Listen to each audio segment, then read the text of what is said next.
Number one, put God first. Put God first in everything you do.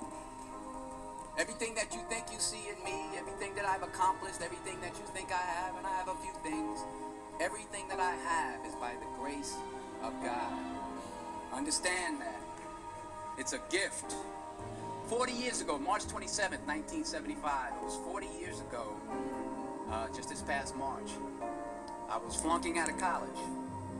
I had a 1.7 grade point average. I hope none of you can relate. I had a 1.7 grade point average. I was sitting in my mother's beauty shop. They still call it beauty shop now? What do they call it? Yeah, I was sitting in the beauty parlor. I was sitting in my mother's beauty parlor, and I'm looking in the mirror, and I see behind me this woman under the dryer. And every time she looked up, every time I looked up, she was looking at me, just looking me in the eye. And I didn't know who she was, and I said, she said, somebody give me a pen. Give me a pencil. I have a prophecy. March 27, 1975. She said, boy, you are going to travel the world and speak to millions of people. Now, mind you, I flunked out of college. I'm thinking about joining the army. I didn't know what I was going to do. She's telling me I'm going to travel the world and speak to millions of people. Well, I have traveled the world. And I have spoke to millions of people.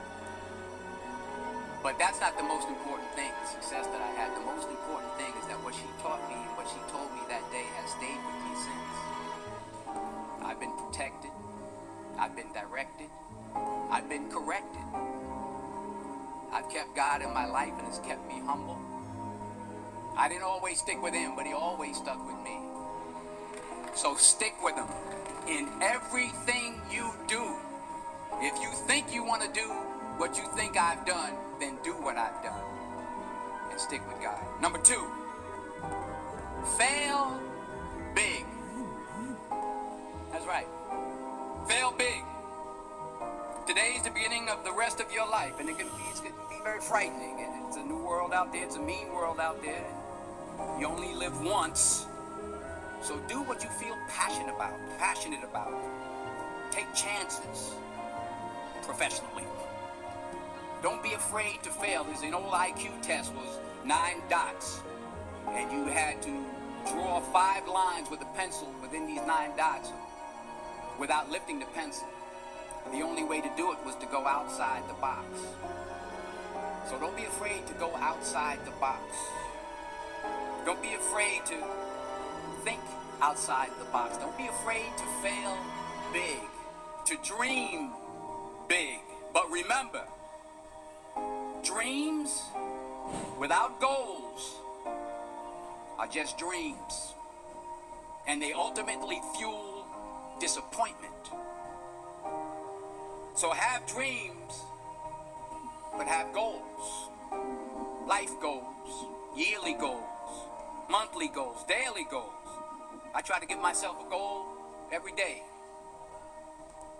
Sometimes it's just to not curse somebody out. Simple goals, but have goals. And understand that to achieve these goals, you must apply discipline and consistency. In order to achieve your goals, you must apply discipline, which you've already done, and consistency every day, not just on Tuesday and miss a few days. You have to work at it every day. You have to plan every day. You've heard the saying, we don't plan to fail, we fail to plan.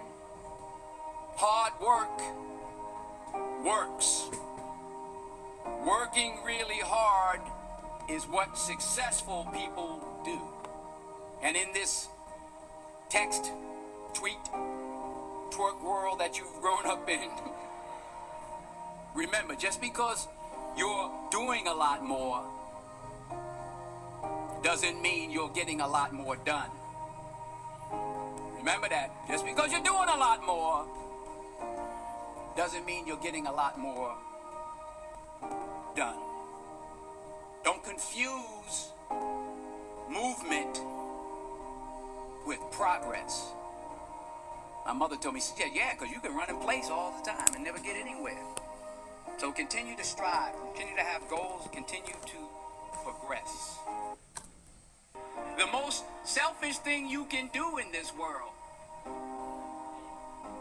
is help someone else. Why is it selfish? Because the gratification, the goodness that comes to you, the good feeling that I get from helping others, nothing's better than that. Not jewelry, not big house I have, not the cars, but it's the joy. That's where the joy is, in helping others. That's where the success is. Finally, I pray that you put your slippers way under the bed tonight, so that when you wake up in the morning, you have to get on your knees to reach them. And while you're down there, say thank you for grace. Thank you for mercy. Thank you for understanding. Thank you for wisdom. Thank you for parents. Thank you for love. Thank you for kindness. Thank you for humility. Thank you for peace. Thank you for prosperity. Say thank you in advance for what's already yours. That's how I live my life. That's why I am. One of the reasons why I am today. Say thank you in advance for what is already yours. True desire in the heart for anything good is God's proof to you sent beforehand to indicate that it's yours already. I'll say it again. True desire in the heart, that itch that you have, whatever it is you want to do, that thing that you want to do to help others and to grow and to make money, that desire, that itch, that's God's proof to you, sent beforehand already to indicate that it's yours. And anything you want good, you can have. So claim it. Work hard to get it. When you get it, reach back. Pull someone else up. Each one, teach one. Don't just aspire to make a living. Aspire to make a difference.